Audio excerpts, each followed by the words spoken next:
Hello, hello, party people. It is day 3, I believe, of being in Korea. South Korea, of course. Set your minds at ease. We still are in a hotel. Contrary to what we believed, it turns out we are moving in today. So we have to spend 3 nights in the hotel. One benefit of this hotel is it does have heated floors. I thought that I was starting teaching. According to my contract, it said March 16th. That is not true. I started teaching yesterday. I think that was February 29th, yeah. Today is the Koreans' Independence Day from Japan. So it's a holiday today, so we don't have to go to work. We don't have to teach, so we'll have a little free time to get situated.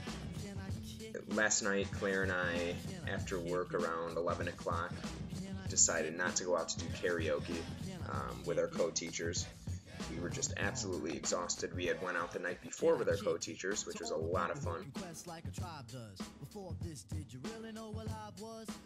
Drank a lot of soju, had a ton of food. A lot of people from London. Food here is really, really cheap. Very cheap. It's actually cheaper to eat out than it is to buy your own food and make it at home, which is really interesting. It's the exact opposite back in the States.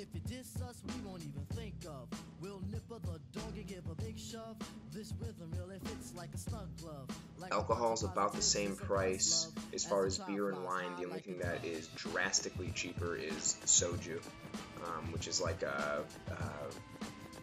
think it's like a vodka. It's very, very strong and it goes down extremely easy. What they do is they take a pitcher, they fill that pitcher filled with like a sugary flavored ice, and then you take that sugary flavored ice, pour it into a larger pitcher, and then pour a bottle of soju into that and mix it up. And that is flavored soju. Really, really, really tasty stuff. Another interesting thing here, you are not allowed to fill your own drink. You are not allowed to refill your alcohol. You can, it's not really a big deal, especially if you're a foreigner, but if you are a Korean, that is a big no-no. It's very, very unsavory, not cool at all. And the proper method of getting your drink refilled, and this is an ashtray, mind you, holding your drink in both hands and having someone pour more into there to refill it.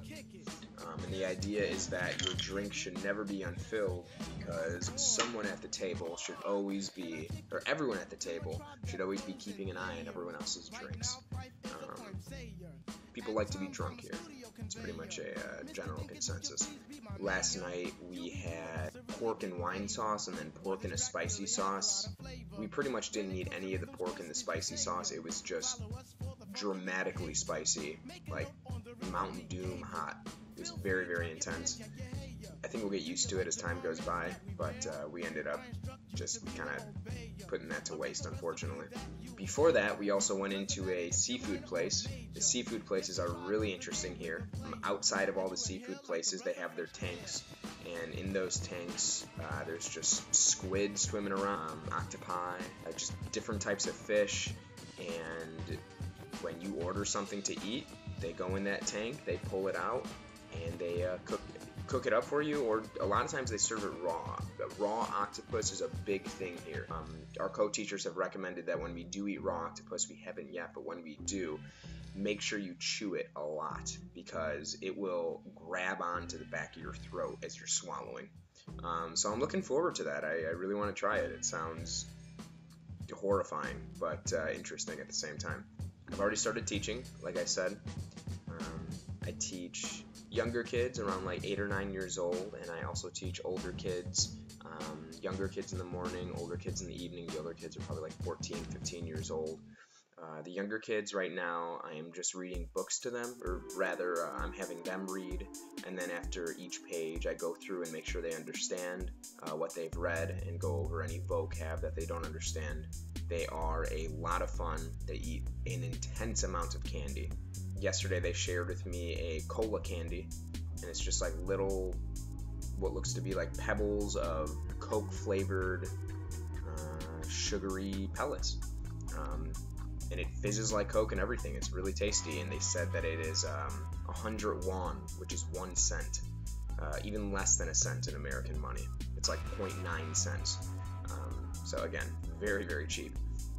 Kids are really amazing here.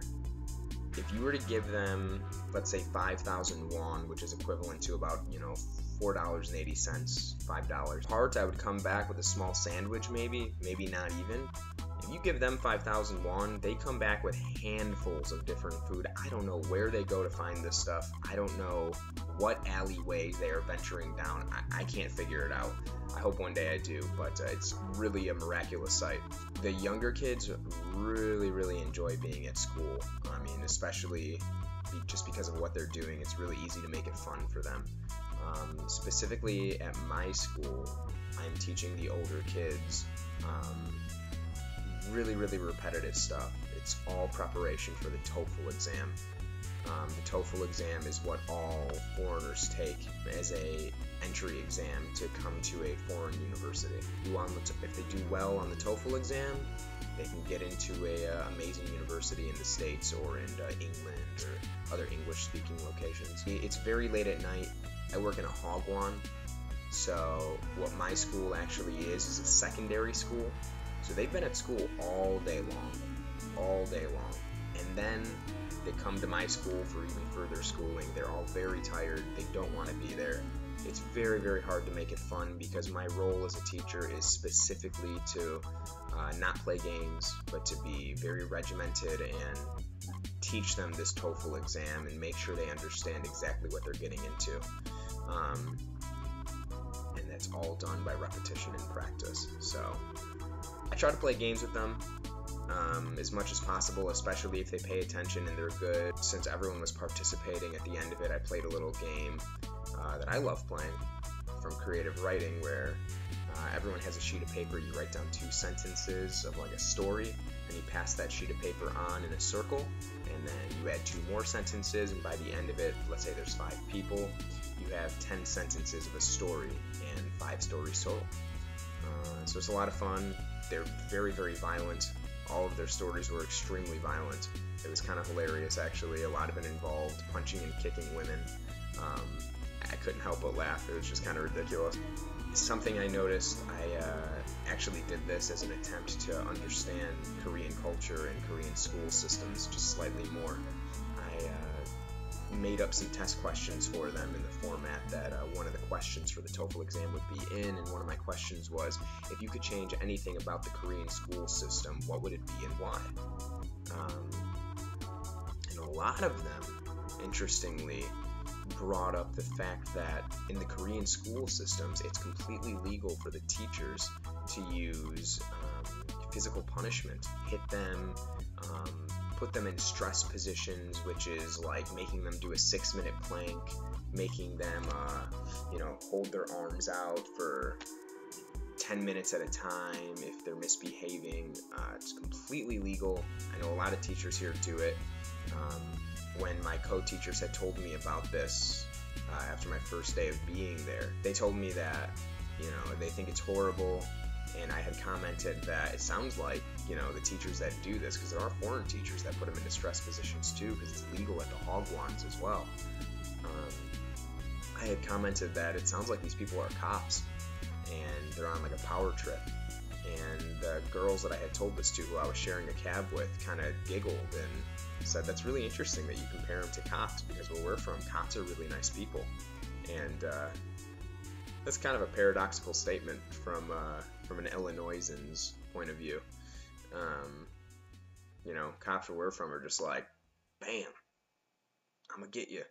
No. Did you know that cops from London don't carry guns? Only the military police do? How beautiful is that? Also, I learned yesterday that in Ulsan, they do not fingerprint people. How it works here in all of Korea is everyone respects their elders. To be an elder is a very, very, very big deal here. When we first got off the plane, the elders, whether they could walk or not, were put into wheelchairs. There were lines of flight attendants waiting with wheelchairs right outside the gate, and they would put the elders in a wheelchair and carry them out, and everyone behind them, whether they had space or not, would wait in a line, just wait on the plane for the elders to sit down, get situated, and then be taken off.